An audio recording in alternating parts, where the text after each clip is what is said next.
Frank, Corin. We're getting good at this.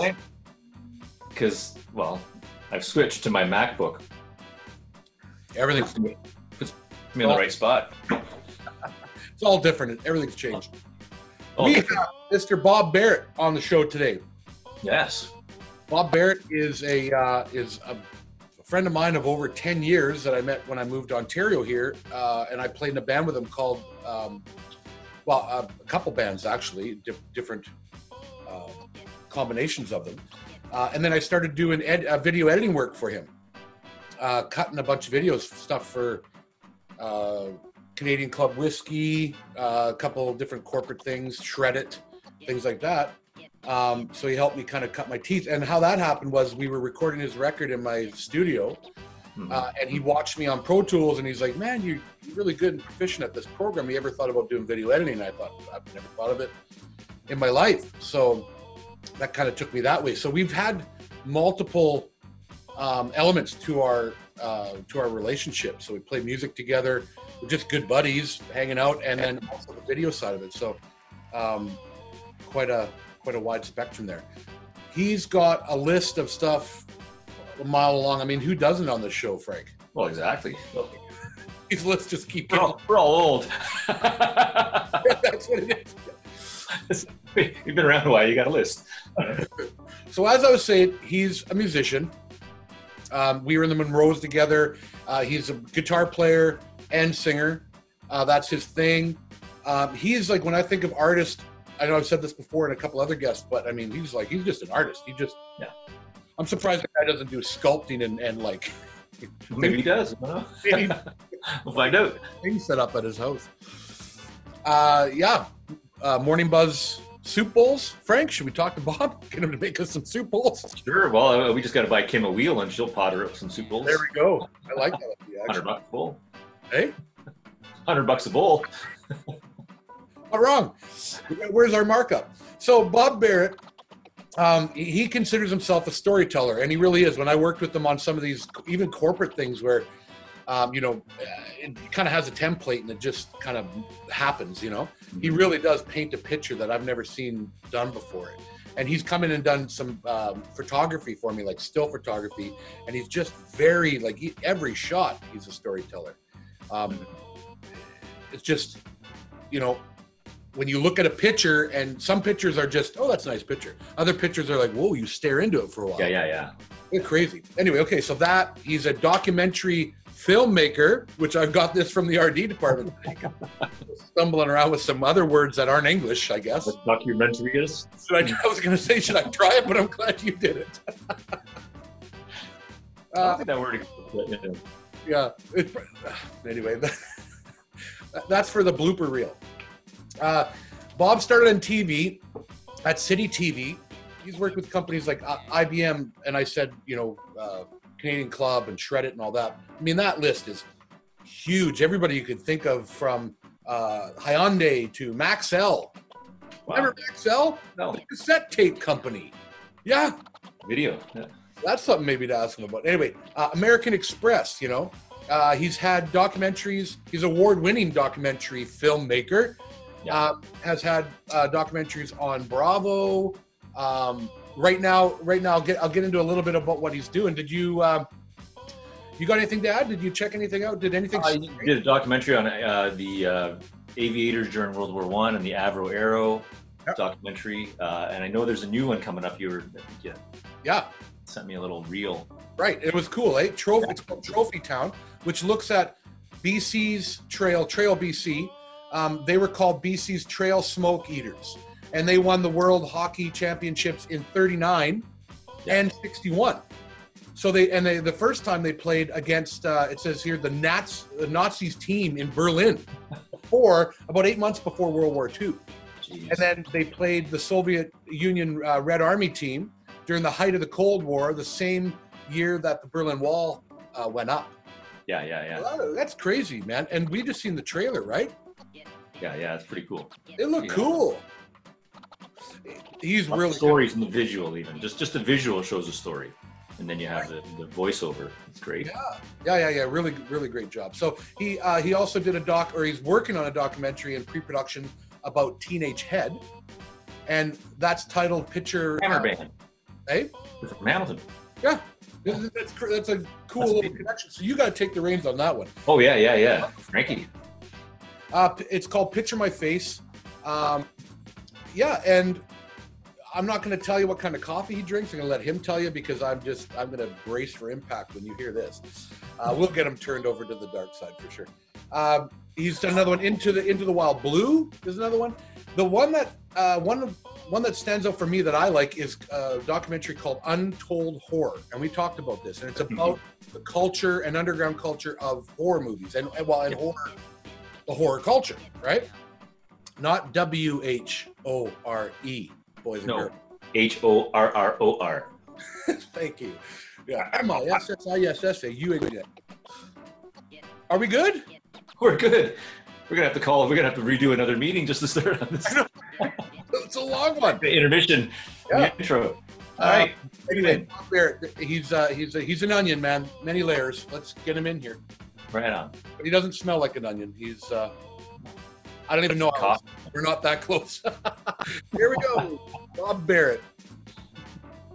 Bob Barrett in the house. See what kind of coffee mug he's got. Right. Bob! There he is. Hey, buddy. How you doing, man? Hold on a second. Let me get some lighting going on here. There you go. Yeah, the filmmaker. That's right. Working on mood lighting. I'll just do the entire interview like this. All of us like this. I'll be like this. Yeah, really? Nice. With your knuckles up. How you guys? Actually, I haven't met Frank. Frank, how's it going, man? Yes.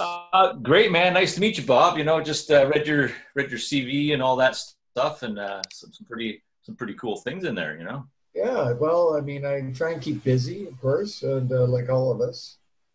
And I've got been spending a lot of time of course, at home with the dog. So I've been doing nothing but I've been working on a couple of scripts. Yeah. Which are being cut. Well, the first edit starts in a couple of probably about 3 or 4 weeks actually. So I've been enjoying the downtime just in terms of there's less distractions, shall we say, life. Yeah. What have you guys been doing? Well, you know my story, right? Yeah. We chatted a bit on the phone the other day. Hard for me to complain. I say this over and over and over. I mean, we're very lucky here. We got a yard. We got a trampoline in the back that keeps the girls active, keeps them, the biggest part is just trying to keep them active up here. Just, if like not all of us. and all that. I mean, Frank, you're a little different story because your kids are grown up, but I got adults, but they're my one son's a baker, so he's doing night shift baking, and my daughter's works in an office that is now just working at home, so she's still managing to earn income. She can get her job done. Right on. How long? But it's tough. I don't see her as much because she lives elsewhere. So it's once the warm weather, we've got the barbecues now, so that's that's been the toughest thing. How long have you guys played together for? How long have you guys known each other for?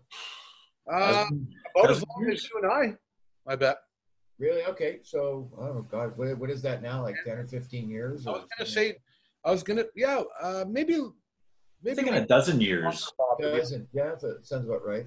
We've known each other longer, Bob, because I played with you before I got into the country thing. Because in 2008 is when I went to Afghanistan, and that's really what brought me into the country scene. And then I met Frank after that. Briefly. Yeah. But you and I think we're playing together already in the Monroes. Yeah. Before that. Yeah.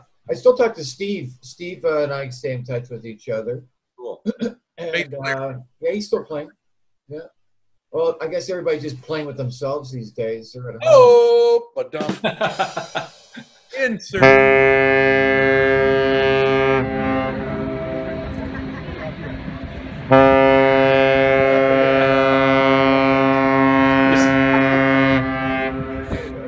We're already there. Okay, good. That's good to know. Yeah. It's interesting. I mean, a lot of the conversations I've been having with people, like everybody, is just trying to understand all of this and figure out how how to cope. You know, like it's because it's so democratic. We're all being affected at the same time, or we're all having to kind of figure this out. No one's got it over really anybody else. At the end of the day, we all have to isolate. We all have to kind of deal with whatever our lives look like, right? Yeah. And, this morning I heard on the radio about, and this is kind of putting a date on today's video or whatever, but when this airs, and you know, because we're not live, what we're talking about today may be very different. It might be a different world. We might be partying, you know. Yeah. Haircuts. Yeah. No, it's true. I mean, the news is each and every day. The news is, you know, it's like lightning, right? It's you know, especially with what the Black Lives Matters, you know, protesting, which is totally valid and amazing. But yeah, there's just so much going on in our world right now. It's really we're in for a lot of change. Oh, and in a good way. I hope in a good way too. I mean, I hope we all come out of the COVID thing better people, and certainly the Black Lives Matter. I mean, that's got to make a difference. We all got to learn to love each other and disregard. Well, we need to stop seeing color. That's absolutely just right there. Because as soon as we can stop seeing color and stop talking about color, we can move forward. Yeah, you're right. And I mean, there's a lot of pain out there that's been caused already that is like probably impossible to fix. We just have to learn from the past and move forward in a different way. Yeah. In many respects. I'm thinking a new generation is, it's interesting if you look at the protesting going on in the States. I see a lot of whites joining in as well too. And I think it's the new generation in many cases. And I think a lot of kids, young people, don't see color. Like because in many ways, certainly Canada speaking, it's become a melting pot for a number of years now. And it's there's a lot of kids that are walking around now that have brown toned skin, but they could be from literally anywhere. And their parents kind of married from you know, different races and that. And they're beautiful, young, amazing people. And I think that's kind of the direction life is going to go in anyways. You know? And you hit the nail on the head. They're people. Yes. That's what we got to get in our head. We're all just people. Yeah. Do you know the rapper Lil Wayne? Lil Wayne? Yeah.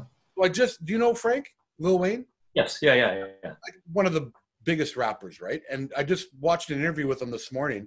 Well, it was an interview on different artists, but he was one of them. And he was saying that in one of his last concerts before the COVID stuff, to look out in the audience, he only seen one black face, and that was his makeup artist. Wow. And he howled in the interview. He's like, it was all white kids. Like, it's just, you know, like, and this whole interview, Denzel Washington was on there, Morgan Freeman, and they all just talked about like just not seeing and talking in color anymore. Yeah. You know, anyway, that's what's interesting is you know, black culture is just so you know, present everywhere. I mean, just think about the music and the filmmaking and the art, and you know, it's just, absolutely. I mean, we would be definitely at a loss if black culture you know, didn't exist. I mean, it just I can't even imagine that, right? I mean, you know, I think pretty much Michael Jackson is probably most people's favorite artist, right? He's just a great songwriter and worked with a great team of people. And you know, anyways, it's an interesting place we find ourselves right now, and hopefully change is on the way. I think my bones, I feel it is. I feel this time maybe we've turned a corner on this. My always worry before was, you know, especially in the U.S., we talk about gun control, and someone can go in and kill 65 innocent children, and you think there's going to be change made, but remember that? It didn't do it. It didn't do it. Didn't do anything. I think, and that's why I think there's more protests in the streets. It's like every night, it's a reminder. It's like we're not going away until we see something. The ship slowly turning back. We've got to, and you know, the other thing to keep in mind here too, guys, is there's 40 million people out of work in the U.S. and it's disproportionately black, and it's also these are a lot of people who are feeling ripped off and passionate about all the wrongs that are going on out there right now, and not having a job certainly helps you focus on other parts of your agenda. That kind of makes you so human to kind of be passionate about. Yeah, man. So anyways, so hopefully this is the perfect storm in a good way. It's trying to understand. We have to, that when people go all lives matter, so you have to understand the anger they have right now, and it's been, it's been how long since 65 they had civil rights given, and it's been a trick. It's almost like Reagan was around in 65 saying we're going to have trickle down civil rights, because it has helped a bit, but it needs to sort of open up and really, because it's not trickled down enough into the communities that they're in. They keep just getting marginalized. And a lot of people got to stop thinking about, white privilege, right? And, I think that's been the propaganda for years anyways, just in terms of what we're dealing with is white privilege. It's like white men run the world, they're generally older. I mean, women barely have a place near the top. There are barely any black CEOs. I mean, there's so much work to be done. It's interesting too how, though a number of years ago, if you look at gay rights, I mean, that's come a long way in the last number of years as well. Now, again, we're talking 3 straight white guys of privilege kind of talking about this, but I mean, I think it's fair to have a conversation about this. Oh, yeah, sure. Yeah. See how we've grown up, and we're all very liberal-minded and, like open-minded, of course, but so things can change. I think there's, anyways, it's interesting. Another thing they said in that interview I watched was the change needs to happen at home. Yeah. And that resonated with me. I was like, I'm teaching my kids not to think in color. Yeah. Yeah. It has to happen at home. My kids aren't going out in the world and thinking anything towards any human being or animal or the world, right? Like, we're trying to raise them the best we can to think, neutral. I remember I raised the kids in Dundas, which is it's more more of a white small town, typical small town in Ontario, with a little bit of a change now since we've as they've gotten older.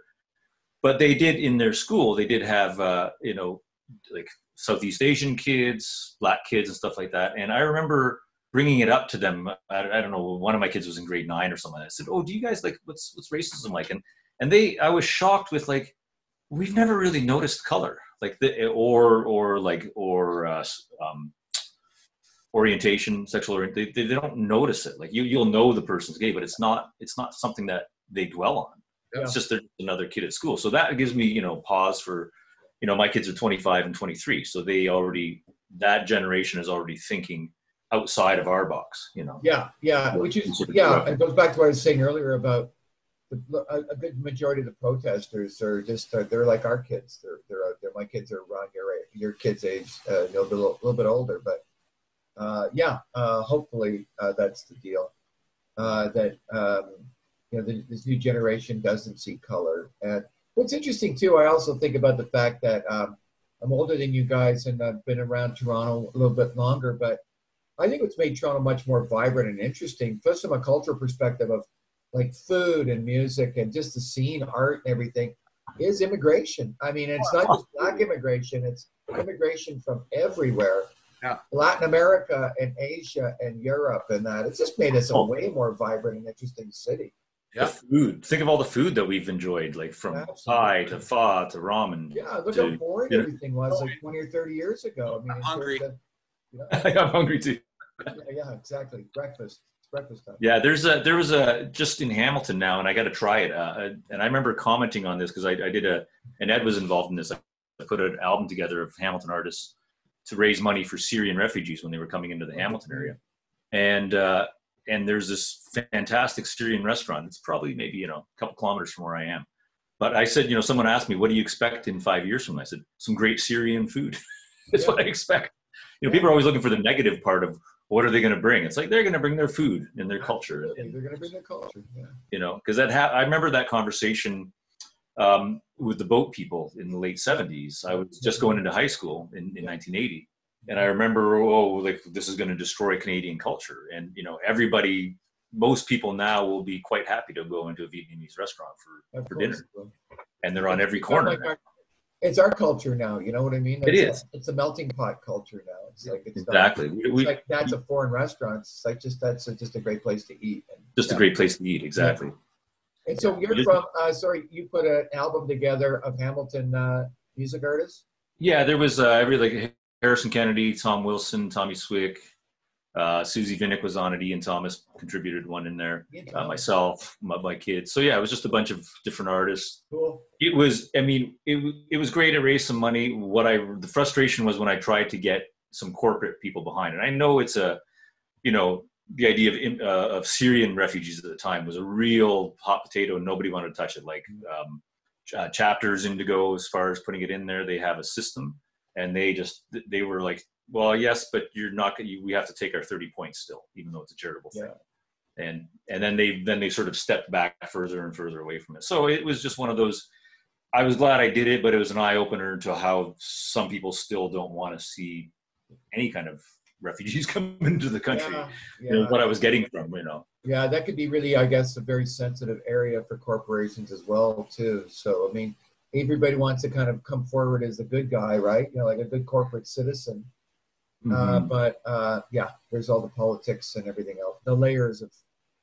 It was pretty. I was trying to get it into a thing at I needed a square foot at a Tim Hortons, so you can just put the CDs there and people can donate. They can put a SKU on it and just automatically donates. And they were that was like how typically Canadian Tim's is, like everybody thinks of it. Beep. This was before we had a coffee company, But anyways, I'm glad I did it, and it was, it's just fighting for a cause of any sort is always worth getting into. And even the things you learn from it, Yeah, good for you to do that.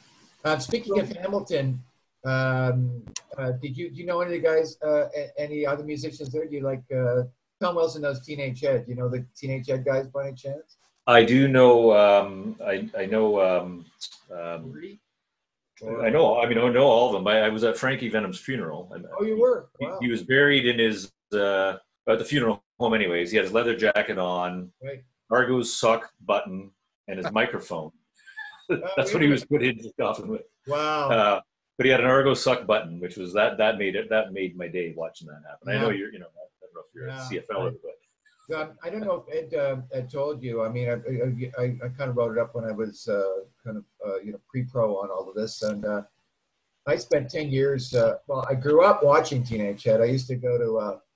I saw them play a lot at the Horseshoe, like more than a lot. And the Key to Bala, I watched them. I mean, I watched them play up there a lot of times. With like there'd be a bunch of bands like Rex Chainbelt, I think, was another band that was playing there, and Dick Duck and the Dorks, all these guys. Oh yeah. Like a band those are bands from an era back in the day, and Teenage Ed were almost always the headliners and dynamic players. And you'll see them play again at the Key. I saw them play years later, opening for the Ramones, and.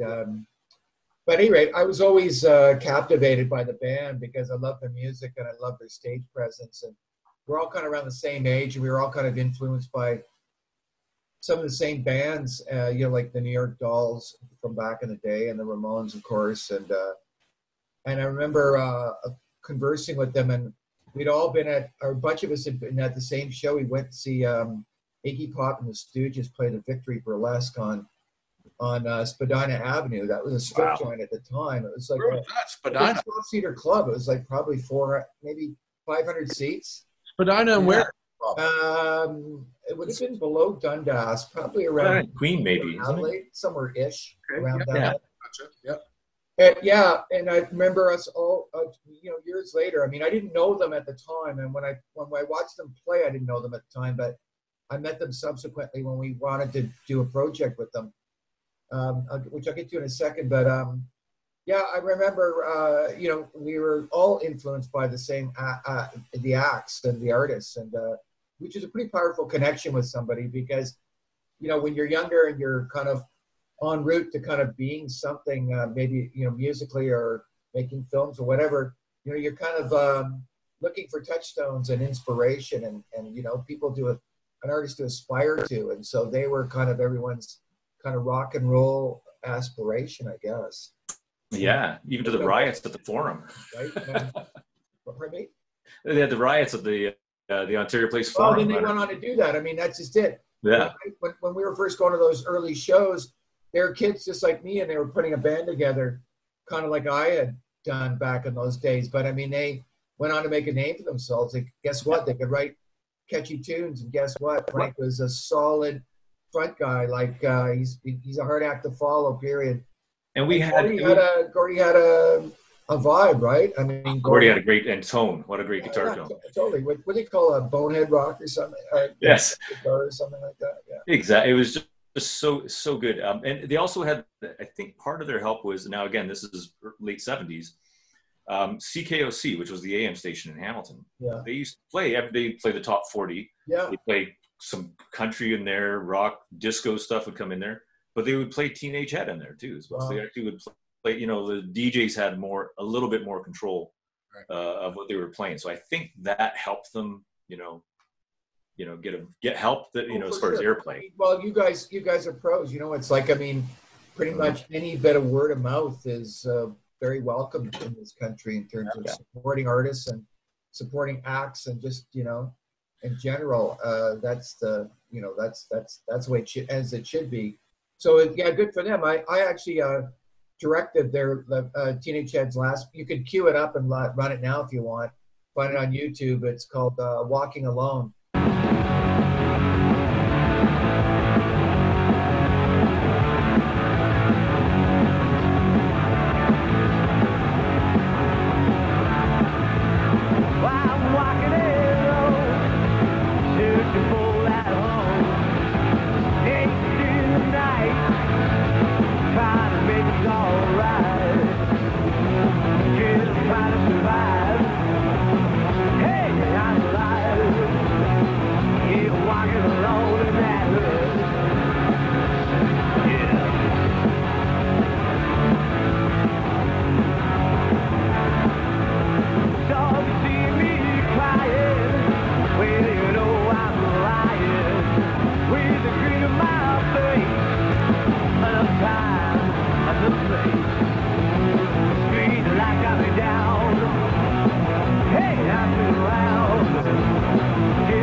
We filmed that in the Hammer. There used to be a record peddler downtown. Yeah. And, we filmed on the rooftop on the main drag there.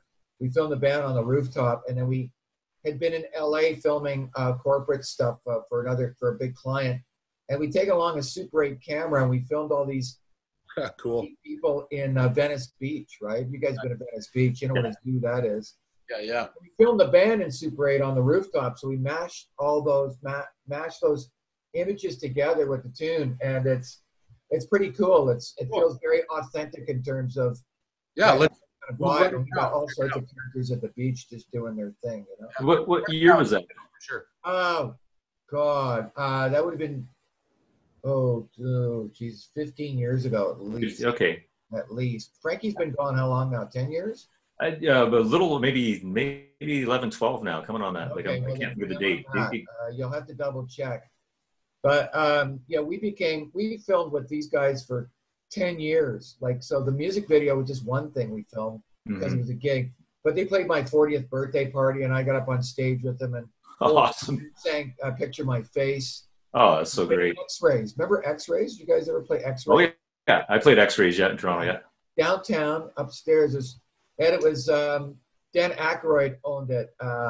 It was a club. It was two tiers. It was X-Rays was upstairs, and downstairs, I thought they called it something else. Do you remember, Frank? It's something else. It was like the bands definitely were upstairs. Yeah.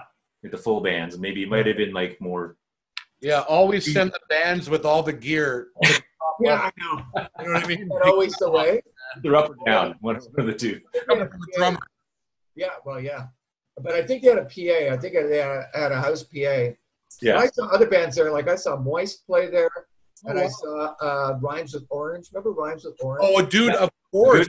I love it. I played drums with them for a while. Oh, did you? Their bumper sticker, if you want to buy their bumper sticker or whatever, they had them all over out west in Vancouver. Oh, cool. Rhymes with Orange. Yeah. That was their bumper sticker. I'm a huge fan of those guys. When we saw them play, they came on stage at X-Rays, and they all had jumpsuits on, and they were all wearing like lamps on their heads, like road-kicking lamps. And the drummer always faced sideways. So he played into the stage, and the audience was to his hi-hat side. Interesting. Okay. Yeah. I don't remember that. I remember just the dynamics of all the light when they came on stage and started playing. Cool. It was dark, and all you could kind of see is you got some musicians, and all the lights were kind of, on everyone's heads were kind of like undulating and moving around. And it was really cool. And then I was wondering what happened to them. And I remember that was the first time I really understood the music industry because, I'm from out west, so that's where they're from.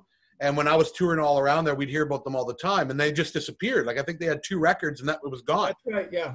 And then we heard that they were all living back with their parents. And that was the first time in my head that it was like, oh, so you're not a millionaire once you have a hit on the radio or a couple records out, And it's like, I think they had a bad deal with their record company, and it all kind of crumbled. That's almost cliche, right? Bad record deals. It's like very typical in Canada. Yeah. That's the way the industry ran, right? Look how many artists got ripped off for decades. Yeah. Right?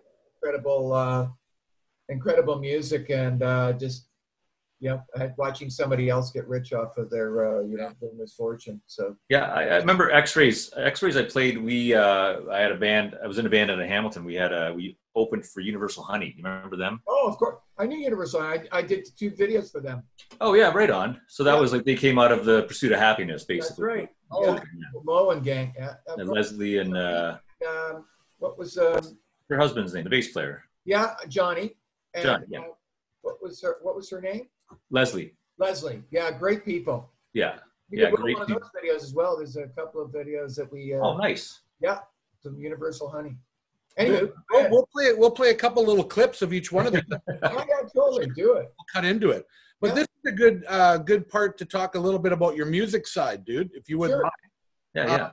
Because I explained this before you came on. We met as musicians, but then I only learned that of all this other stuff you were doing later. So why don't we start there? Just tell us a little bit of what, how you got into music and.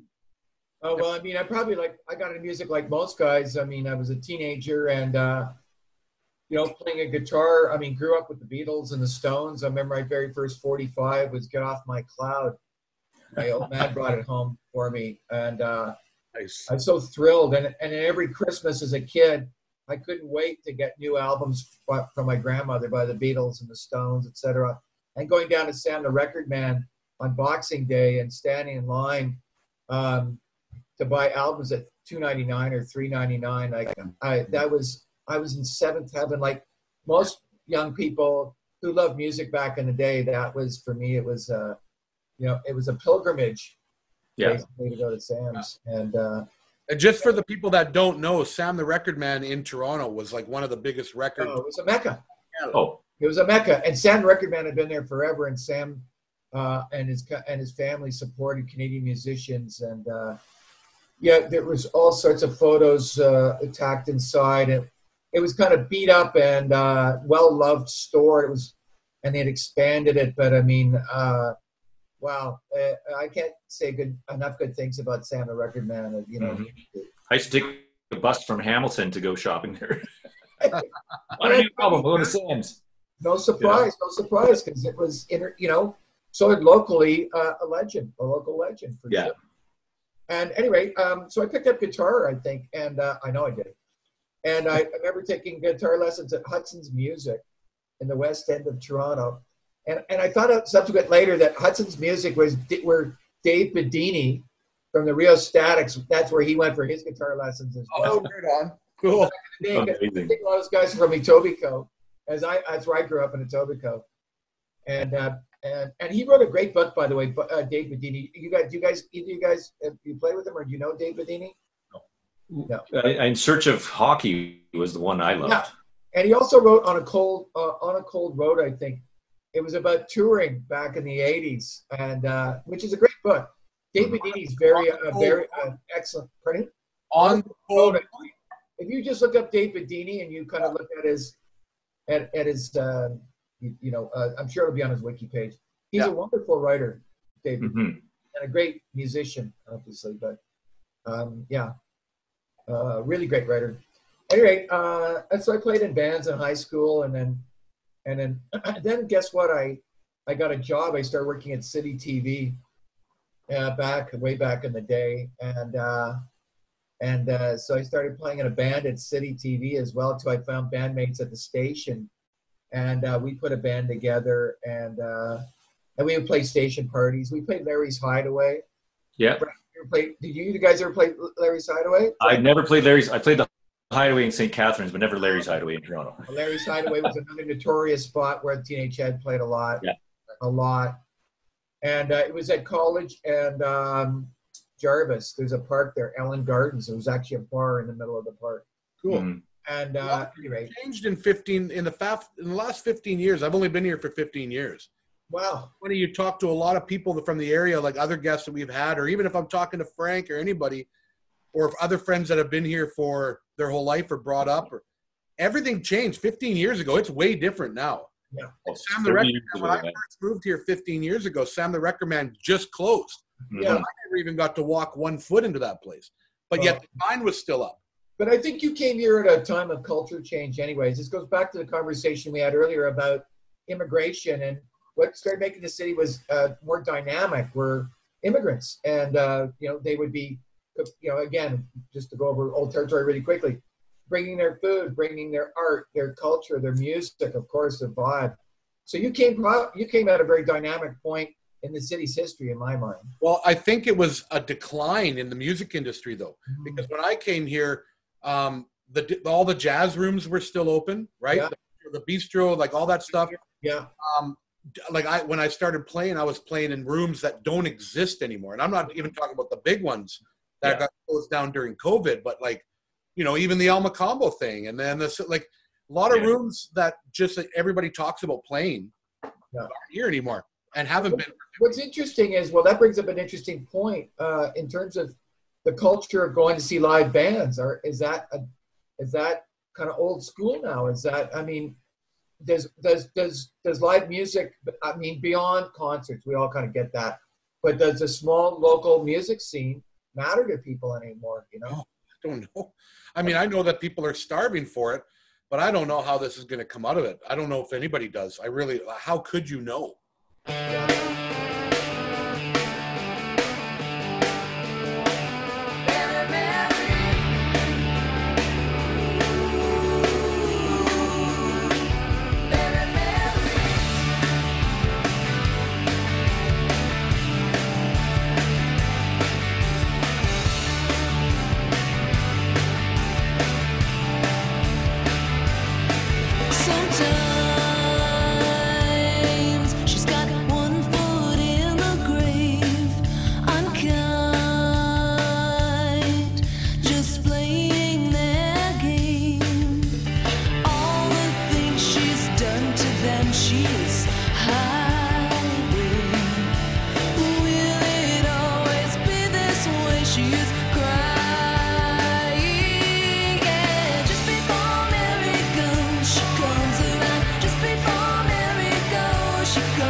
Bob Barrett. You Bob drinking coffee right now, Bob? And this is Ed. And this is Frank. Barrett. So I got a coffee, but yeah. Why don't you guys tell me? There you go, something like that. Why don't you guys tell me a little bit about how you got into the biz of making coffee? How did you make the turn? Or do you want me to keep talking about my music? I think, yeah. You know what? We'd love to come back to that, and but I'd love you to just continue where you left off. Sure. Yeah, we'll keep that story going. So for my first number of years at City TV, I played in a band, and we were called the Jet Set. And again, it was just 4-piece pop music. It was covers. We played a lot of the parties. And then I started having kids, and it meant that less time. I sold all my music gear. Boo-hoo. I had a Les Paul, which would probably be worth a small fortune by now. Oh. Wow. Yeah, so because we're talking late 70s, I guess, early 80s. So Yeah. I had a Starburst. And I'm much bigger on, I prefer a tobacco burst these days, but that's just my thought. Anyway, and then 20 years ago, so we raised children. 20 years ago, my second wife bought me a Taylor for my birthday. I hadn't played guitar. She'd never seen me play guitar. I hadn't played guitar at that point in 15 years, give or take. And so it didn't even occur to me to kind of get back into it again, which is kind of strange. So out of nowhere came this Taylor guitar on my birthday. And I just basically felt hard for it. You know, it's like even more so than when I was a kid. And so I've been playing for 20 years again. And, you know, Ed knows, you know, my kind of, you know, what I enjoy playing and can only really have the talent to is play rhythm guitar and I sing. And I consider I have good musicality, I guess. And a great front guy. Killer front guy. I never met a stage I didn't like. That's right. Awesome. Anyway, so yeah, 20 years ago, I got back into it and I just started getting more aggressive about putting bands together. And then I started a band maybe 15 years ago called the Monroes. And again, it was kind of like edgier pop music. We kind of played everything with attitude, I guess. And that's where Ed and I met. And then we started playing together. And the band kind of, I think we existed for 4 or 5 years or so. I mean, we went through various members. And Ed was the constant at the end. I think you came in. There was a fellow by the name of Steve playing drums in the band at the time. Yeah. Well, actually, I think Jeremy Clayhands was in there for a heartbeat too, right? Who's that? Jeremy Clayhands was in there for a heartbeat. Oh, yeah. Jeremy was in there for, another fantastic player I just ran into downtown last year. He's playing some outdoor gig with a country band. Yeah. And then Steve Binder, of course. And then yourself, you became permanent towards the end there. And because we just like your vibe. And you and I were buds anyway, so it just kind of makes sense. Like my hair, Bob? Is that what kept me in the band? Did you have hair back in those days? Yeah. Maybe here. Hey, there you go. COVID's cut. It's still dark, COVID cut, baby. Less of it. I'm staying out of this conversation. conversation. We have a band called Johnny Boom, and we play. We're rep by Randy Withers, who is out of near Niagara Falls. Like great guy, really great agent, and a lovely person. Because there's a lot of agents out there, and he definitely is a really nice guy.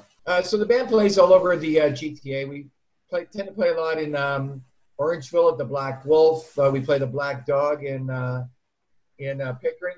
You guys ever play the Black Dog? I've played the Black Dog as an acoustic show. Yeah. We play as a 3-piece. Oh, nice. And so the band is as a 4-piece, these standard 4-piece players. But we also, like everybody's got to be flexible. Sometimes we'll play as a trio, and the trio does not have a bass player, and the trio does not have the bass drum. The trio is myself on acoustic guitar and vocals, lead guitar player and vocals, and their drummer is reduced to a hi-hat and a snare and some brushes and some sticks. And he just vibes away, and it makes a huge difference. And obviously the volume level is way down, but you can still rock stuff out because it's still got, you know, percussion vibe going on. To me, in the grand scheme of things, I got to say, I find percussion more.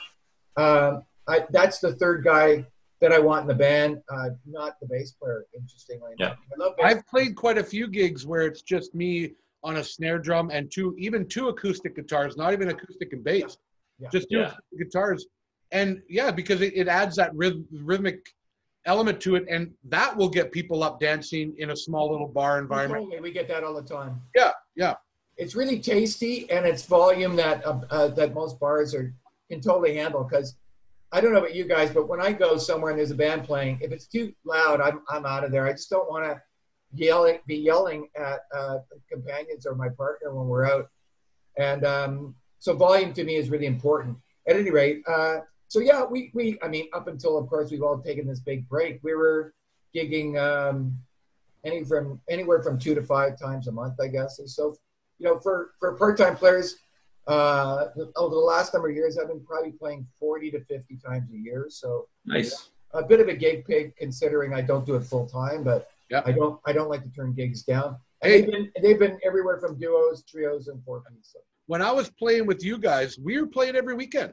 Yeah. Like you know, you guys were booked every weekend, Friday and Saturday. I remember we used to play at Yonge and Eglinton at the Rosencrown. Yeah. Johnny. Club to play. I mean, small stage, but enthusiastic. And I remember at the third set was always insane because all these drunk youngsters would get up and they know all the old classic rock tunes, which we would just throw out, you know, one at a time, like Pour Some Sugar on Me or you know, some Guns N' Roses or something like that. And the kids just ate that up. Even some bar venues in Toronto have, you know, higher stages, you know, 3 feet up, and then the drums are at the back of that. So they're even in a small club with that kind of stage atmosphere, there's a disconnect between myself and the audience. Yeah. Mm-hmm. But what I loved about Rosencrown is that the stage, I think, was like, it wasn't the same floor. It was about maybe 6 inches off the dance floor, and they were in your face. Yeah. And you could feel their heat. They could feel your heat. Totally. More than a few times, I had a drunk or so hit my microphone. Anybody sings and plays up front, and Frank, you would probably know all about that. Oh yeah. You know, as soon as it starts getting a little rough out there, you guys start watching how you're enunciating and singing to the side of the mic and keeping people. We've had, just on that note, we've had in some of the top 40 country bars, girls tell us, we like to spin the microphone from the from the boom. I said, that's great. Do you have $5,000 for my teeth work then? Yeah. But on your note of volume, I just want to read you a really great quote about, and I'm a guitar player, so I like loud guitars. Once you've had that guitar up so loud on the stage where you can lean back and volume will stop you from falling backward, that's a hard drug. David Gilmour. When you just lean back into the tone. I think there's going to be a lot of front of house guys that are going to be told, at least in the first month, dude, don't tell me about volume for the first month. Yeah. You know, you can play full. I think you're right. I mean, my whole thing is, I think people are just going to be clamoring for live music again. I think it's just so joyous, and it's such. And live music is all about sharing, right? I mean, you can watch the people perform. It can kind of like, you know, to get up and dance and participate, or you know, applaud loudly or whatever. It's such a beautiful way to share. It's a sense of community when you play. You guys know that. You know, it's like the hug. A friend of mine, we were talking yesterday. It's like, you know, when's the last time you hugged somebody outside of your home? When? I don't know. Like that feeling, you know, of hugging somebody. We forgot what that's like, and it's gonna draw a tear to your eye. And it's the same thing with music. Yeah, absolutely. Yeah, I mean, it's absolutely. I 100% agree with that. And I've always kind of, you know, when we play, and I'm a very active frontman, like you said, and I like to, you know, get the audience involved, or I'll play my guitar on the dance floor with people, or, you know, just to sort of get. And I always bring a tambourine, and I call it the birthday tambourine. I hand it around, and people want to get up, and because people. Yeah. Thanks, buddy. We're there to bring people joy. I'm not a music snob. I don't go anywhere and kind of think, Yeah. I'm not about that. I'm really about sharing. I'm always saying to the agent, it's like, you know, it's a great vibe in a room, and it's an honor to play for people that will sit there and spend money on. There you go. There's the birthday tambourine. insert tambourine graphic. I got mine here somewhere. I didn't mean it. But it's an honor to play. It's very humbling to play to people who are paying good money to eat at an establishment and share some beers and enjoy what you're doing. I find that very humbling, and so I don't take any of it for granted. I come by natural. I love that. I mean, I perform in rehearsals. You know, I just love to play music. Yeah. Amazing. You know? I was saying that the other day is like I'll play for free right now. Yeah. Well, I would have before too if it's the right guys and the right music, because I love music. But you know, right now it's like, and I'll cut that part out because I don't want any of the people that hire me to know that I'll play for free.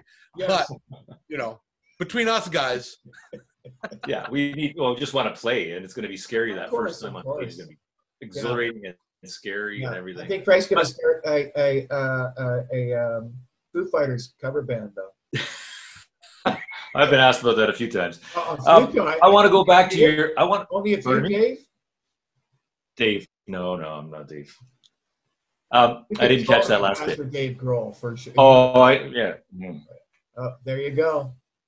Oh shit! Yeah. Oh, look, you kidding? Wow! The hair tie came out. I see a documentary here. I say we go around with Frank, and we just see how many people think he's Dave Grohl, especially when camera crews. Actually, what the guy from the Cars? He got the Cars thing. Rick Ocasek in the '80s. I had a bit of a mullet in the '80s. Oh, really? Okay. So if I shave this, I can do Alice. He's handsomer than he is. Rick Ocasek was not exactly a handsome-looking fella. So. Well, I was accosted in Epcot in '86 by a girl who wanted my signature, and it went further than that. And so I'm just hoping she never had a baby that she thinks is Rick's. Hello. Not the mama. I wanted to ask you back. You were the City days though, because I remember watching City TV when it was Channel 79. Yeah, I was there when it was Channel 79. That dial, and Christopher Ward had City Limits. Yeah. And I believe it was Mike Myers would show up. Was That's right. Was it Mike or whatever? Yeah, it was Mike. Show up, and he basically looked like Wayne. I remember when I saw Wayne's the first time I went. Back then. That's cousin Mike. You know. Yeah. So were you were you working? Yeah, I was there when that was being taped as well, and after that they did Chuck the Security Guard. Remember Chuck the Security Guard? Yeah. Anyway, that was kind of played at night, where they would take over the studio and try and do something, you know, because I think prior to that they were playing baby blue movies. It was like soft porn or whatever, and and I think it must have been Moses that got an idea to like, why don't we just kind of do something subversive late at night, and you know, have them talk about music or comedy or whatever, and it was just kind of loose and free form, very kind of early City TV vibe. And I was there. I worked with J.D. Roberts and Jeannie Becker. I knew Gordon Martin. Nice. I mean, I worked there for I don't even want to say how long, but you know, over 10 years, let's put it that way. I knew Brian Linehan. I mean, all the characters and the people from back in the day, I knew all of them. That's amazing. And, the last gig I had there, I spent 10 years working on a show called Movie Television, and I just basically sent us. The show was just about movies, and so I was sent all over the world to kind of report on movies. We filmed in India and Australia and over in Europe and all over the States and Canada. I went to the Cannes Film Festival 3 times to do just reporting on the Quasat there down on the ocean. And Brian was great too. Yeah, I left City TV a long time ago now as well, too, 20 plus years ago. And I started a production company. I was kind of keeping busy directing music videos and commercials, and all this stuff was on the side while I was working at City. So my day job was, working on movie television, and at night I would be working on the station's gear, like cutting all sorts of corporate videos for like American Express and car companies and et cetera, Nortel, and then I left City when I realized that I was making more money and having more fun doing corporate work and working outside of the corporate, shall we say, channel, like that kind of box I was in, where it was like, show up at this time and go home at that time, and here's your paycheck. Mm-hmm. So of course, as you guys well know, when you start working for yourself, the hours are longer. There's more sacrifice, but the rewards are greater. Opportunities were better, and we had more fun. We continued to have more fun. But that's how we got into making docs. Yeah. I started pitching Bravo on a documentary series that I wanted to make. It was a contemporary dance series, and so they picked that up, and I shot that for 4 years, and then I went on to do a documentary series on photography, and where we shot in China and in Shanghai in particular, and specifically, and out west and across Canada, and we shot two seasons of that. I think 14 episodes or whatever. And then a few years ago, I started. I directed and shot a trilogy called A Nation Soars, and it was a look back and honoring the Royal Canadian Air Force pilots of the First World War. In fact, the Royal Canadian Air Force wasn't even around during the First World War, but mm-hmm. Canadian pilots were, and we fought for the British. So we flew under the British insignia during the First World War. And people remember, of course, Vimy Ridge, which is where the Canadians distinguished themselves on the ground. They distinguished themselves everywhere on the ground. We were warriors. And when the Germans found out the Canadians were on the lines, that definitely tightened up their sphincters, that's for sure. They got worried because the Canadians had a reputation for being courageous, and I get emotional when I think about it. I filmed in Vimy 3 times, and I would say that any Canadian, and Ed, you filmed you've played with the forces, so you know what I speak of. And, mm-hmm. It's very humbling, and they are my heroes. Clearly. Clearly. Hands down, first responders and military are, of any stripe, are my heroes. And, and I have huge respect. Yeah, totally. Massive is right. And, when we run away from danger, they run towards it. And they sacrifice. Anyways, it was my honor to go and shoot in Vimy, and it was very emotional the 3 times I was there, I have to say. Very. And the last time I was there, I shot in France for 2 weeks, and I spent 1 or 2 days shooting in cemeteries. And there are cemeteries in Europe. You've probably seen pictures of them. If you've traveled there, they go on for acres and acres, and it's just crosses and tombstones. And there are young men that are buried there and honored there, and it's very, very sobering. And I think anybody who thinks about war or thinks about how glorious it is, or should really spend some time walking through the graveyards and honoring and thinking about all the young men and women that have passed prior to give us that right to kind of think any which way we want. So, at any rate, I was there the last time I was there about 4 years ago. Actually, it was 3 years ago. We were there in 2017, and it was really incredible. We were honoring the 100th anniversary and at Vimy, and I was there as part of the project, the film I was working on. We were there with some ex-RCAF pilots who flew biplanes over Vimy Ridge at an appropriate point. The Prime Minister was there. I mean, like the whole 9 yards. It was really, they're really honoring the 100th anniversary, and the documentary series called The Nation Soars, and it really kind of follows these gentlemen, these amazing ex-RCAF pilots who built planes, bought kits, and just had such a joie de vivre, and they're so serious but such great human beings, and very warm. And I can't say enough about people like that. They're really inspiring to be around.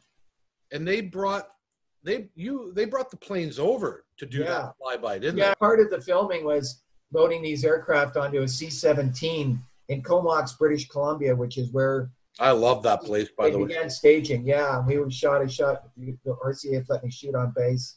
Cool. Thank you very much to them. And yeah, I mean, you know, I watched the Snowbirds perform. You know, Snowbirds are. I mean, I know Snowbirds, ex-Snowbirds, and God bless those guys as well too. And that poor woman who died, Captain. Yeah. At any rate, so when the planes were completed and we was getting close to time to go to Vimy, they carefully loaded all these aircraft into a C-17, and what an exercise that was. There's a team of RCAF members who are called the master loaders, and what they do is literally they determine what goes into these C-17s. They're like high-end moving company, and they kind of measure weights and weight distribution. Yeah, these C-17s they carry like. Did you fly in one by chance? Oh yeah, a couple of different ones. And you know what I speak of. Yeah, They carry tanks and helicopters. I mean, these things are gargantuan. They're like a prehistoric monster swallowing everything. So I'll send you pictures because the pictures will give you a real sense of it. There's a couple of. So how many planes were they getting into one? I believe they got 6 in. Wow. Yeah. Just the length of them. I know that they would push. What they had to do? Yeah, exactly. Yeah. Everything gently put in, and bits and pieces. They had to disassemble them to a small degree, and then load the pieces in.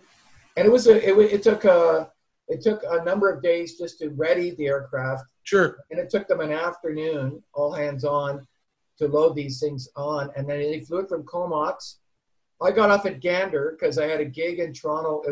I got off at Gander the day before St. Paddy's Day, and I had a gig at the Balmy Beach Club down on the beaches on St. Paddy's Day. And the aircraft itself, so I got home that morning from Gander because we landed in Gander in the middle of the night. I had this ultra early flight from Gander to St. John's, and then St. John's home the morning of the gig. But the C-17 in itself went overseas to land in France, where they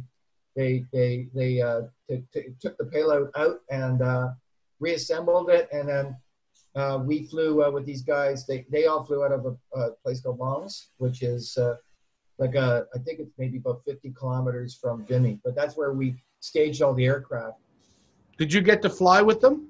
I did. I did not fly with those guys. I flew in a biplane.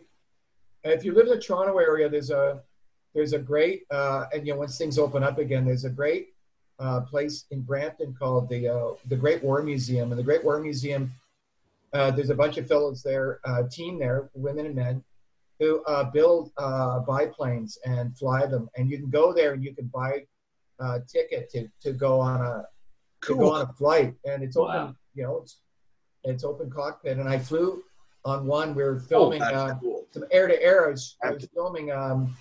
It's called the Great War Museum. It's a good coffee ad in that. Yeah, there you go. We deliver your coffee. There you go. Yeah, you should get them maybe like Trail of Banner or something like that. Yeah. There you go. At any rate, great bunch of guys and gals there, and they're out of the airport. They're just north of Brampton, and the Brampton Flying Club, and so you can purchase. Anyways, I was flying on. They took me up in Sopwith Camel.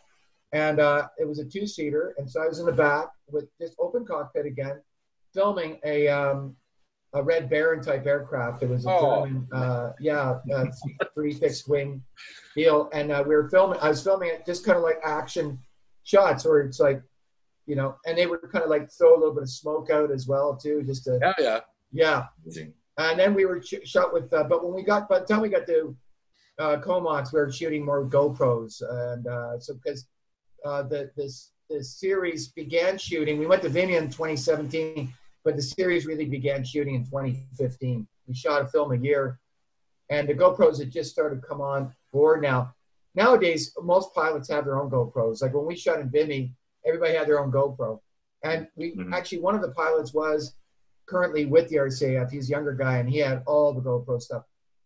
All the mounts, for his helmet, and he was like totally savvy, younger guy, and he was a Czech pilot for the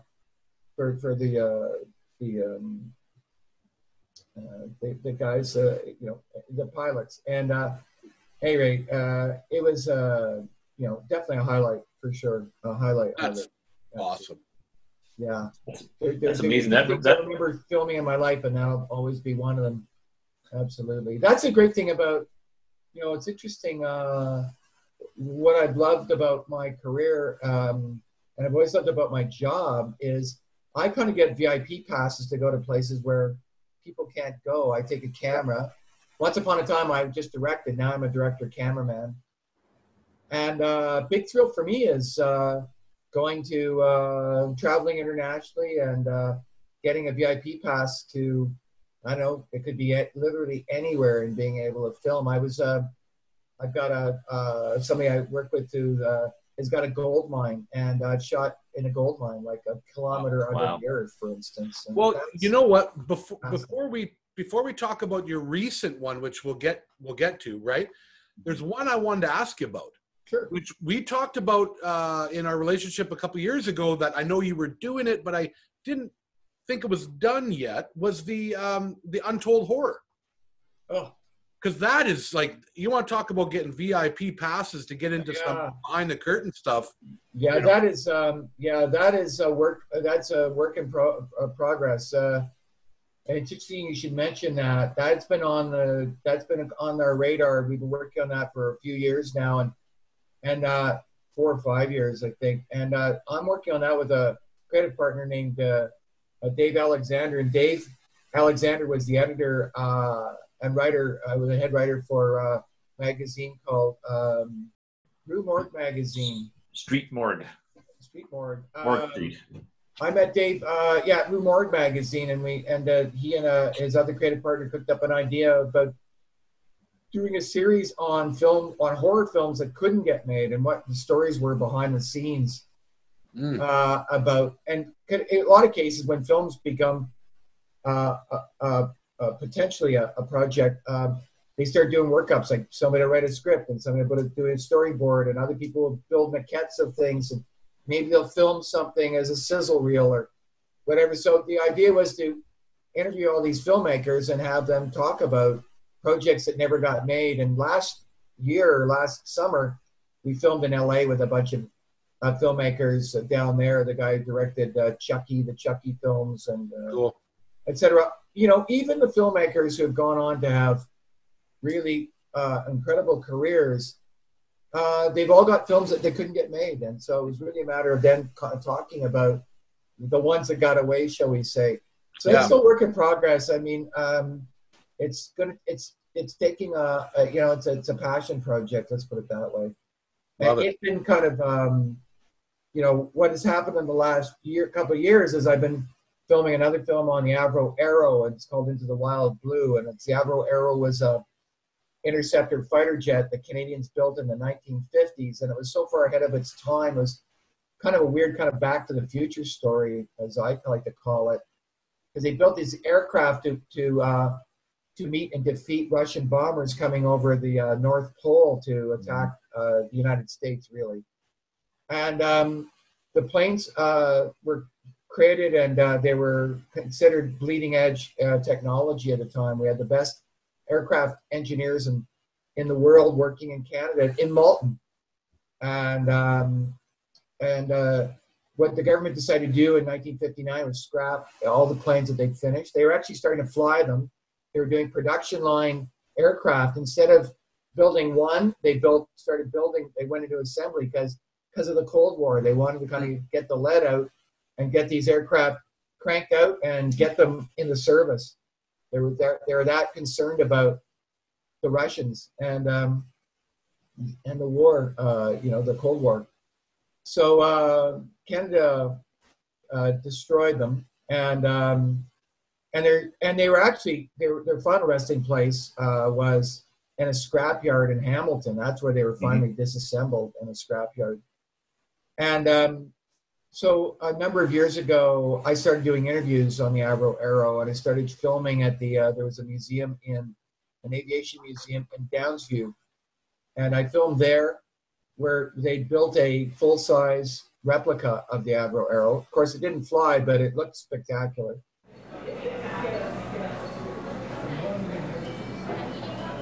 Well, I was involved a little in the design of this aeroplane. I was in charge of the engineering. It was the peak, if you like. In other words, it was the peak of our engineering. Avro was right at the forefront. They were on the cutting edge. The world record at that time, I think, was around 1,300 miles per hour, and everybody knew that the Arrow would do well over 1,500. Canada was leading the world in that kind of technology. More than the aeroplane itself, it was the work that went into it.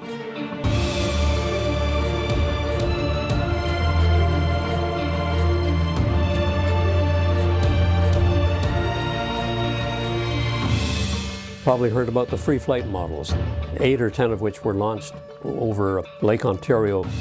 And those models were intended to give a lot of information about the flight characteristics well ahead of going into manufacturing. I think we're so fortunate to have a company that has taken the interest to bring this thing back, and to see that first model come out of the water is just a thrill that I could never thought I would ever be around to see. Unfortunately, our governments of the day didn't really have a very clear vision about what the future of that company could have been and should have been. It was so ridiculous for the politicians to say that there was missiles from now on, there'd never be any more aeroplanes, and so cancel the Arrow. That was the reason they gave for it. And there was just an announcement over the loudspeaker to pack up your tools and go home. In the Morton area, you had Avro and you had Orendo who were building the engine. There was between 13,000 to 14,000 people in both plants. It was the 6 aircraft, which was just about ready to roll off the line. They cut the cockpit section off it, pulled it out onto the tarmac, and just run a bulldozer over it. And that was a great disaster for this country, I really do believe. Not just in the Arrow itself, but in the people who left the country after the Arrow was canceled. The top people, they went to down to the United States. They were responsible for putting a man on the moon. The airplane is gone, and it breaks your heart when you think that it ended up in a scrapyard. But now we hope we have a 10-foot model, and it's all we've got left. The Arrow, the books, and the memory. On the ground or in the air, it was just a beautiful sight. And every time the Arrow went up, we went up. And we would be photographing it and rolling over the top of it and underneath it. And it was awesome to sit there and watch it and say, isn't that the most beautiful thing you've ever seen? The Arrow will not die, and it's not just nostalgia. I think it's a sense of lingering pride in what was accomplished by that marvelous company. I'm probably the only guy that saw these models rocket out into Lake Ontario, and 60 years later, I'm the only guy that's still around that's going to watch them come up from the bottom of the lake. Good morning, everyone, and thank you for attending our Discovery announcement. Well, we found one.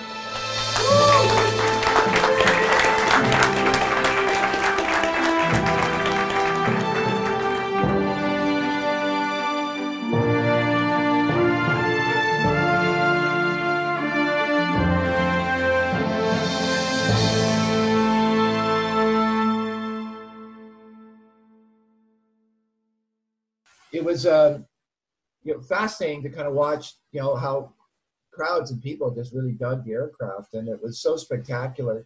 And then a few years ago, I heard that they were doing a search on Lake Ontario for parts of the program, and what they were looking for were models that they built and shot into the water off of Point Petrie in Prince Edward County.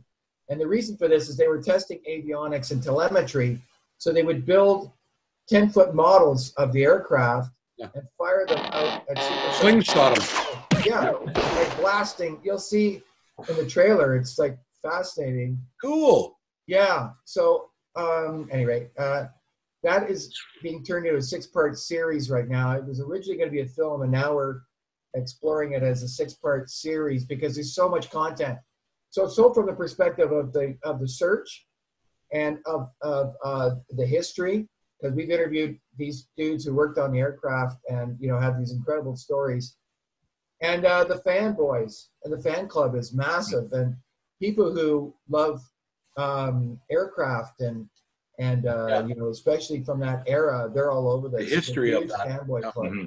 Yeah, very cool. And so the film I'm working on now is called Trophy Town, and we just finished the trailer for that. Which, we watched the trailer. We watched the trailer, man. Fantastic. Yeah. Like, I can't wait to see that. Thanks. It's been cleaned up a bit. I'll send a new version of it. We're just working on it today because it's part of the pitch. We've got X number of dollars in production funding, but we need more funding to continue working on it. So I'm writing the script now, and the edit will start in a while. But yeah, it's the usual scramble in Canada for art projects and money, right? And so that's the latest. And Trophy Town is about a hockey club in Trail, British Columbia. Ed, you're from out that way. You're a mountain man. BC for sure. Yeah. Yeah, it's Crow's Nest Pass. You go into. I've toured and played in Trail. I got friends in Trail. I know that area all. Where did you play in Trail? Do you remember? Okay, so a tiny little. It was the hotel there. Was it? And they have. Was it the Rex Hotel? It was the Rex, right? And we stayed. So they had the big deck off the back. Yeah, that's right. And we stayed under the deck in one of the most band rooms. Right. Not band house. Band room. Yeah. You could either put your band there or your lawnmowers. Yeah. Up to you. Word says two things. Well, and you'll have to see the completed film. It'll bring back memories. We actually shot a scene in the Rex Hotel. Oh, cool. And anyway, the film is really about a team that won the world championship in hockey championship in 1939 in Europe, and part of that series in Europe, they played the Germans on Christmas and Boxing Day in 1938. Which is 8 months before the start of the Second World War. Jeez. And already in Germany, the propaganda was everywhere. The Nazis were, and in power. And so at any rate, so I don't want to give too much away. So they played there, and then they fast forward again to 1961, where the team from Trail went over to Europe, and they played the Russians for all the marbles during the Cold War. We were just talking about the Avro Arrow and the Cold War. This is very much another Cold War story. Right. These guys went over to Europe, and they went and they played in East Germany, and the wall was just being built in 1961, the Berlin Wall. So a fascinating time. Both visits were fascinating times in Canadian, but more broadly, global history. Yeah, man. Conflict, yeah. Right? That's just before, So go ahead. Pardon me? So that's sort of, and the 61, that's just, before the Cuban Missile Crisis. And all that. Exactly right. A year before that. There was, Always something going on, eh, boys? Well, always something going on. Yeah, there is. And it's an interesting, great story and a beautiful place. And we had the honor of interviewing some of the fellows that remained on the 61 team, and great guys. And again, true Canadians. This is a story, another Canadian story about heroes, our heroes. It's like, we talk about the RCF, we talk about these guys, the Avro Arrow guys. So I've been spending a lot of time over the last few years interviewing seniors, and a lot of these guys. I interviewed a guy a few months back who's 100 years old, and he was an RCF pilot who was shot down in the war, and he spent the war in 3 years of the war in Stalag Luft 13, which is where the Great Escape was. Wow. And this dude was a lookout for the Great Escape. So he was there when all of that stuff went down. Oh, a guy named George Swearin, and he comes. I'll send the RCF a trailer as well too. We have trailers full of stuff. Yeah, these guys are like, oh my God, it's hats off to all these guys.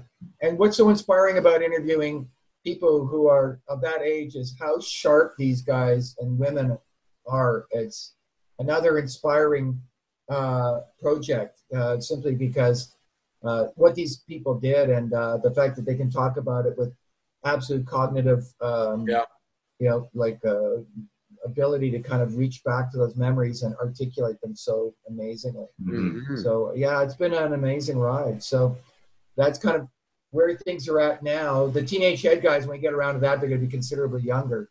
But with Teenage Head, we recorded for 10 years with the band and interviewing Frank, and we went backstage with Teenage Head. We shot them playing everywhere, literally, with multiple cameras all the time. So we have images, and it's a very intimate look at a band who changed the Canadian music scene, as far as I'm concerned. So I can't wait to play all these little, I'm going to cut every one of those trailers in that you send me, because I mean, like, even watching that one, the hockey one, it's extremely well done, sir. And I know that you, like you said, there's more work to be done and all that, but and I mean, I know you do some of the most amazing work I've ever seen in my life. So I'm excited to show other people that too, Yeah, thanks.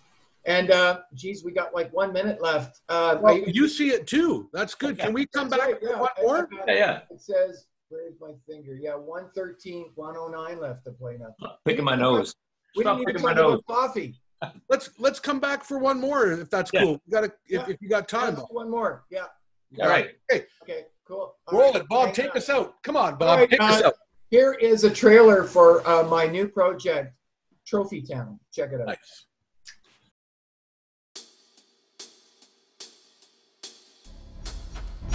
It's a combination of everything that we instinctively feel is right about hockey.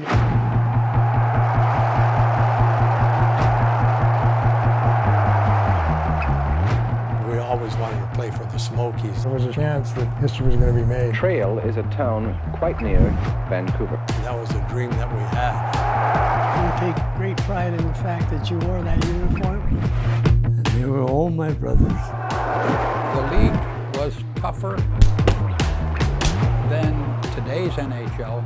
Game of bumps and spills. My nose broken 6 times. The guy cross-checked me. I had 200 stitches in my face alone. Broke my maxilla bone. And I lost 4 teeth from the front.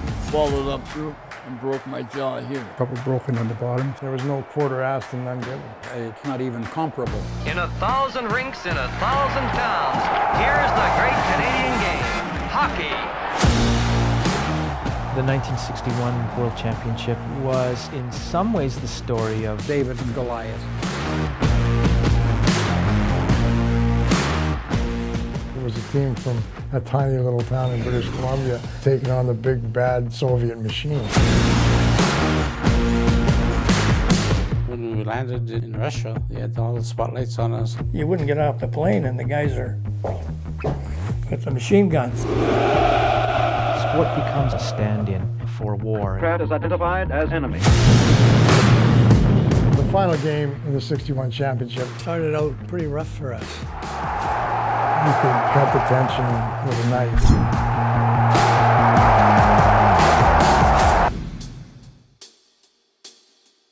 There were some pretty tough guys in that team. The Russians are very stoic. They didn't show emotion. They didn't take any crap. We just had to play the best we could, that's all.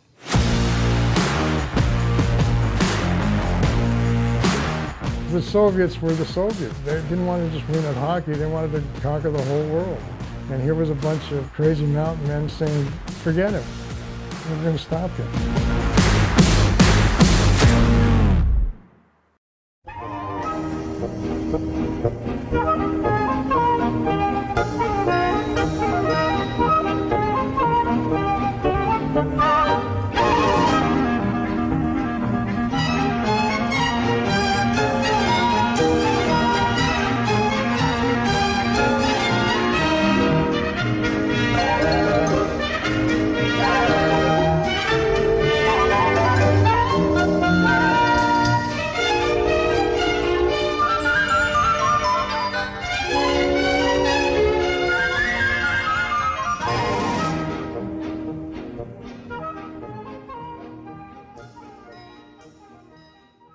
Bob, outside of music, film, documentaries, any hobbies, passions?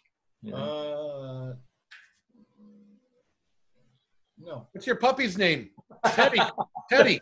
Well, you got dogs. You know what? Teddy? I mean, the thing is with my life, you know, I live alone with my dog, and right now, Teddy. And I'm very passionate about what I do. I get to create for a living, and I get to create for a pastime.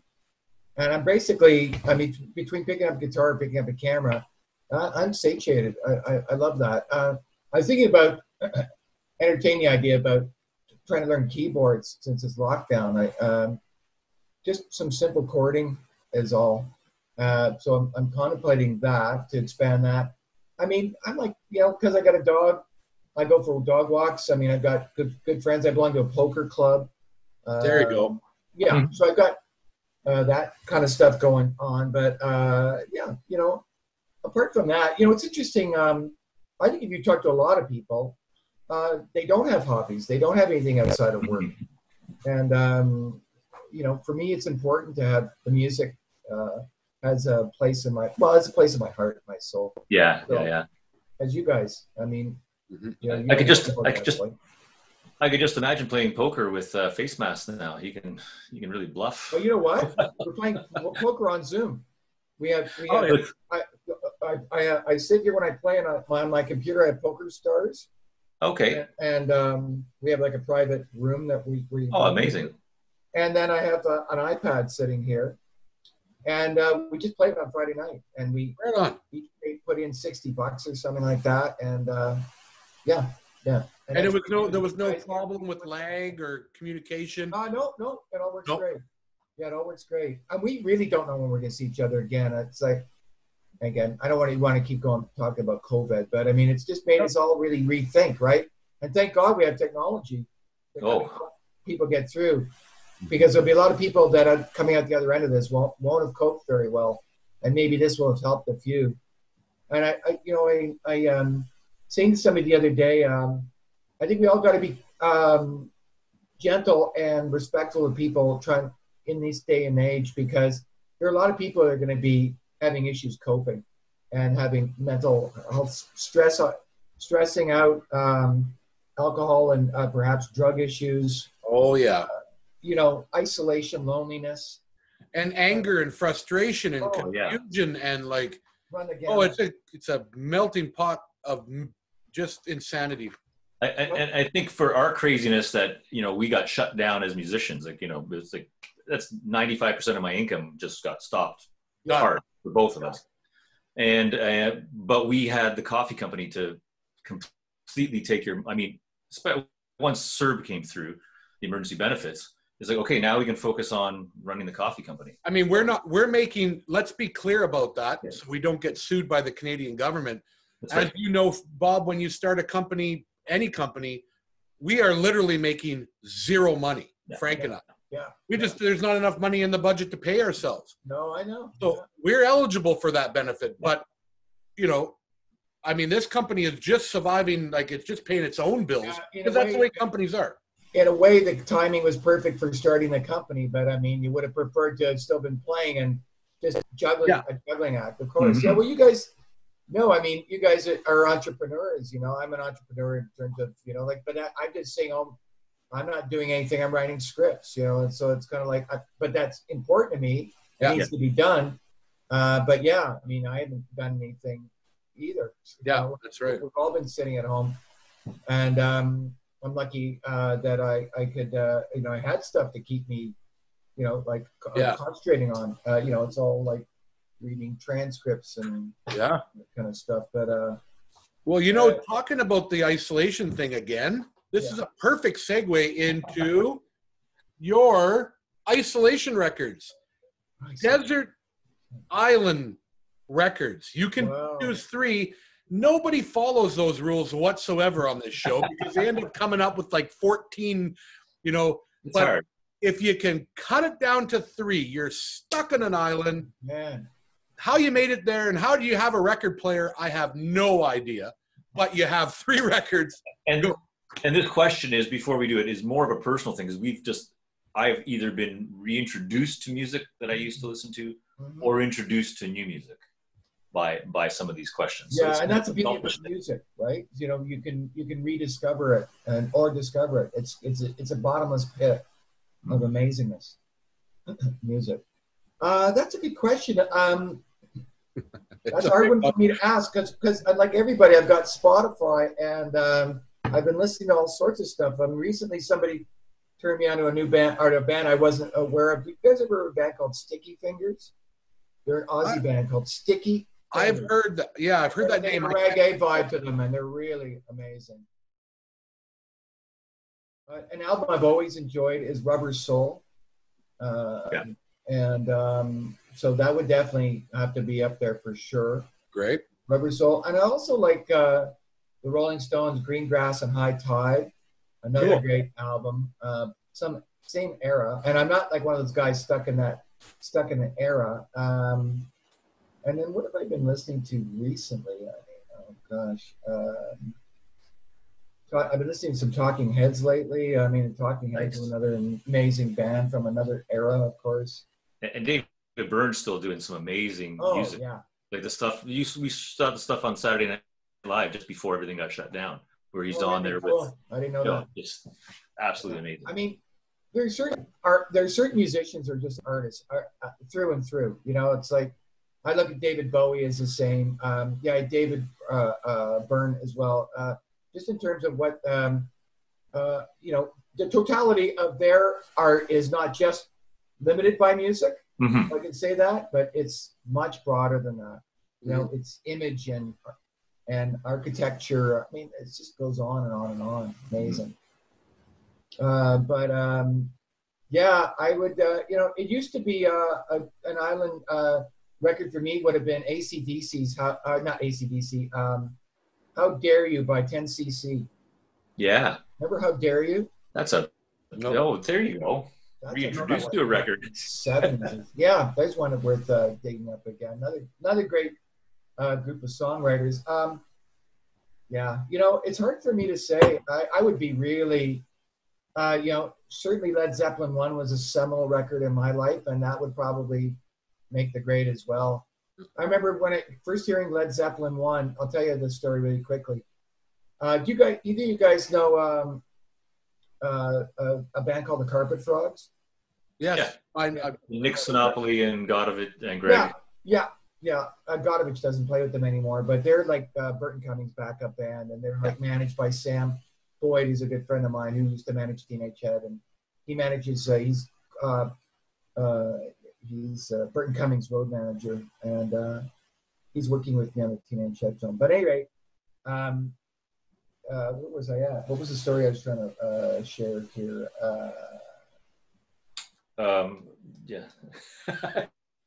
Dude, I need another cup of coffee. No, it's like there's so many stories that go down so many wormholes all the time. I was thinking about First Led Zeppelin 1. Led Zeppelin 1, thank you. The reason I bring up Carpet Frogs is there's a fellow who used to play in the Carpet Frogs in the early days called Steve Jensen, I believe is his name. Do you guys know Steve Jensen? Another fantastic guitar player. Hi. Anyway, I went to school with his brother, and I remember in grade 9, so as a niner in grade 9, and we were all in the lunchroom at school, at high school, and the two coolest guys in the school had like hair down to here, and they were guitar players. They were obviously musicians. And I remember them coming into the commissary at high school and bringing in a record player. Back in those days, the record players would just be, you know, like portable kind carried around. Well, they plugged the record player in, then they opened it up and they dropped this vinyl on it. And the first tune that came out was a Communication Breakdown. And first time I heard that was the first time any of us in that lunchroom had heard it. It was friggin' mind blowing. Yeah. Think about it. Communication Breakdown in like 1969. It's like, holy shit! What planet did you guys find this music on? Right. And how do I get? What spaceship do I get onto to get to that? Yeah, exactly. Seriously, I would say that would be a seminal point in my life when it came to music. And it was around that time I remember going to Maple Leaf Gardens And the very first concert I went to see was Creedence Clearwater Revival. And they were playing on this postage stamp size stage. And I was lucky enough to be, this is how low the stage was. I was resting my hands and my chin, and there was John Fogerty right there with his boot, keeping time in front of me. He dropped one of the guitar picks I grabbed during the show. And again, another seminal moment. It's like, oh my God, it was Creedence Clearwater. I was a massive fan. Even my father was a massive fan. You know, that was around the time of Cosmos Factory, and those guys are, John Fogerty is like, wow. Yeah. Master songwriter, and he's written some classics, many. Yeah. And an incredible guitar player. His whole swamp rock was just.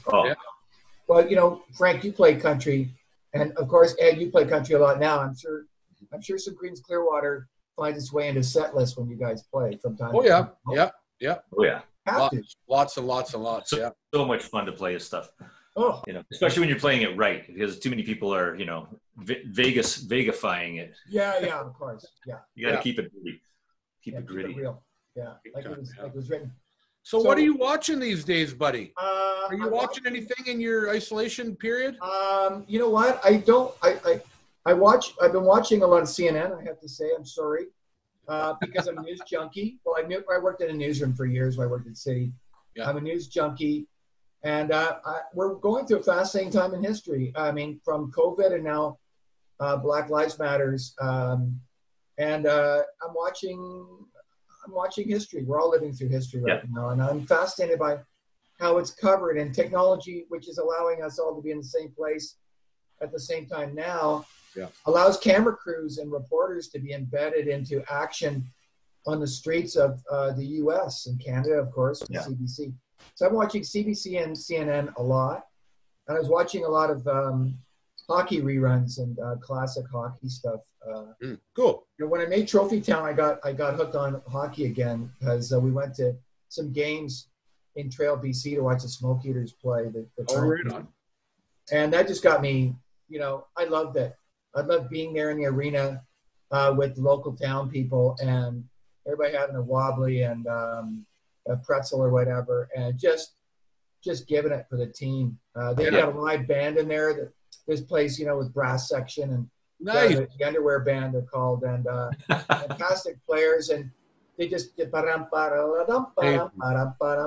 know, it's like horns and you know, boom boom boom boom on the bass drum. Awesome. Fantastic.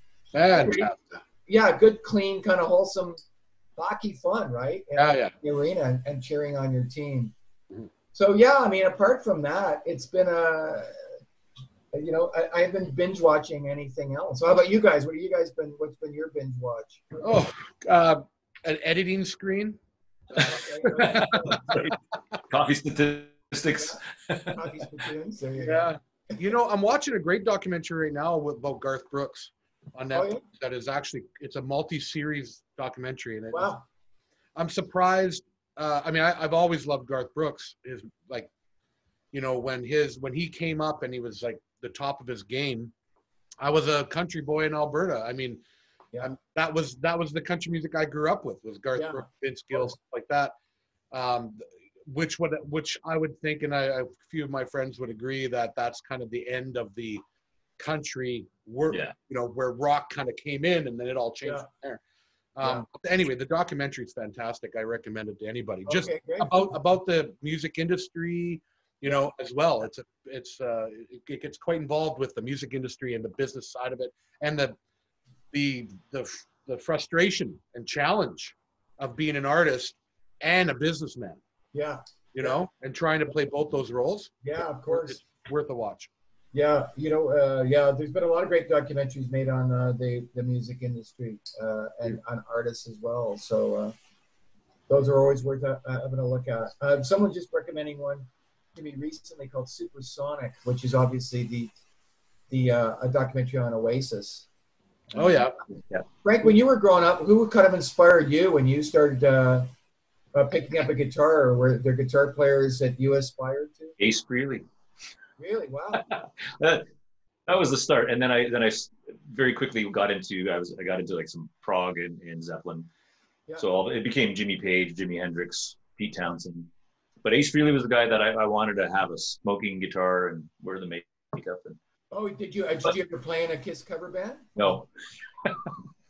No, or did you say? But it was no, I never did. But it was what actually got me. I used to love listening to music, and we went to a lot of Croatian weddings. And I would. Okay. I was amazed by the band. You're a Croat. That's funny. A good friend of mine's a Croat as well too. So I would watch the wedding band, and I'd be fascinated with how these 5 or 6 guys and girls were making it sound like the radio, and I would just focus on the guitar player. Really? So even though I say Ace Frehley, it goes back to, early music on CKOC radio that I would listen to, and whatever the top of the charts were in the early 70s. Yeah. Like, and there was a lot of great guitar players, of course. There's been a lot of great guitar players forever. You could go way back. There's a great documentary called It Might Get Loud. Did you ever see that? Yeah. Isn't that fantastic? That's like Jimmy Page, and it's Black, right? Oh, is that Jack Black with Jack Black? Yeah. Yes, Jimmy Page and or Jack White. Jack White and the Edge. Jack White and the Edge. Yeah, that's great. And the best part of that movie is where Jimmy plays "Whole Lot of Love," and both Jack White and the Edge are like, "That's the guy playing it."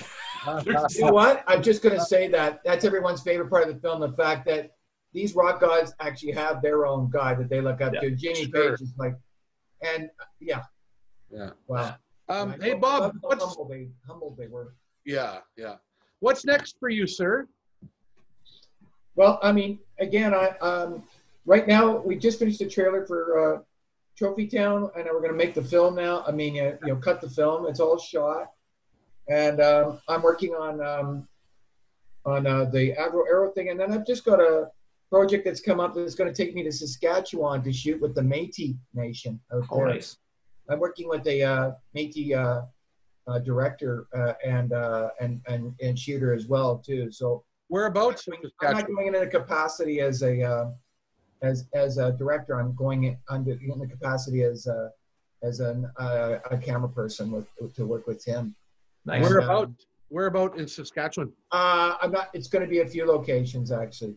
I lived in North Battleford, and did you? I fished in north of Flin Flon, that's Manitoba, but up there close to Saskatchewan, northern Saskatchewan, Lac La Ronge. Lac La Ronge has been beautiful. Yeah. Oh no, absolutely. Have you been there? No, I've been to Saskatchewan. But Lac La Ronge? Regina. I filmed years ago in Regina with Bruce McDonald, and then I filmed I think more recently in Saskatoon. A few years back or something. Last year I was in Manitoba.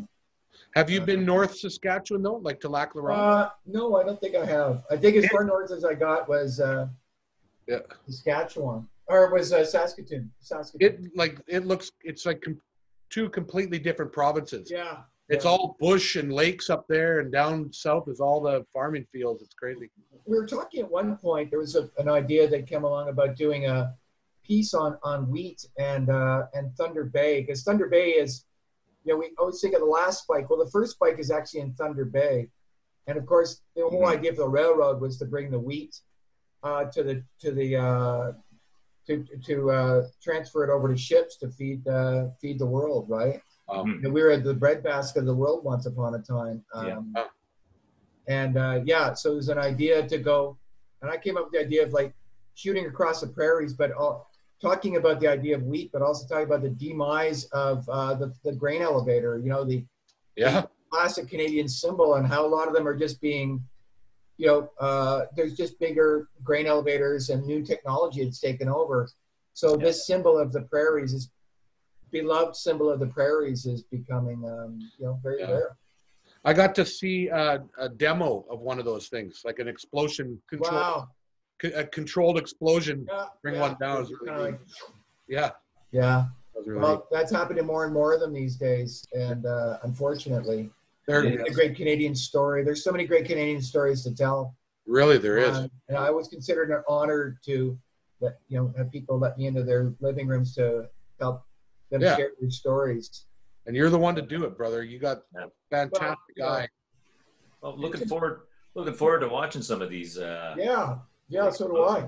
You know, look, I'm certainly looking forward to completing the Arrow film because next year it's the 60th anniversary of the U.S. putting a man into space, and that was Alan Shepard who flew into space. And it was thanks to a large part to some of the engineers that worked on the Arrow. So I didn't know that.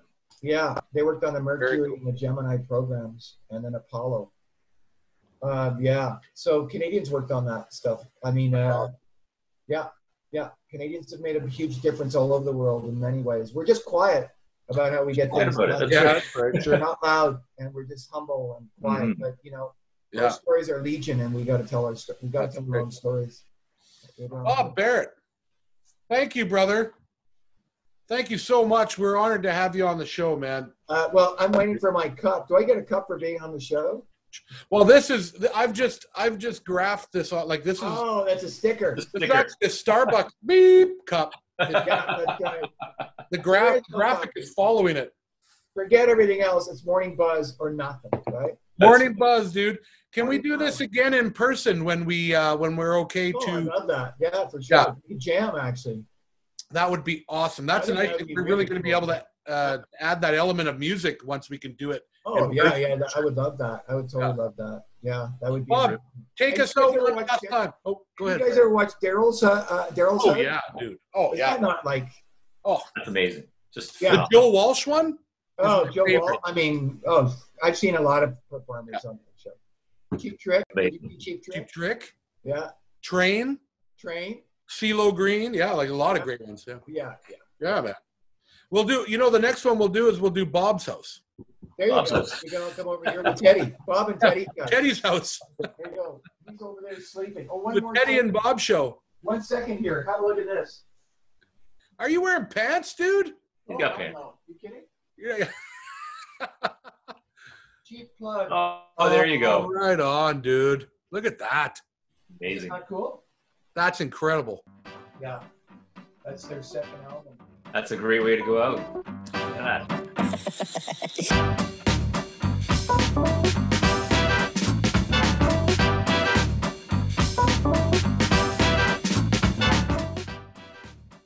That was amazing. That was another 2 hours. Like there's another amazing episode of Coffee Hang. We only got started on that one. Well, we'll continue. Part 2 will be the post-COVID. Yeah, I love it. All these interviews at part 2 are going to be post-COVID. For sure. Post-COVID. All right. Post-COVID. That sounds like a Ukrainian dish. Post-COVID. I'm hungry.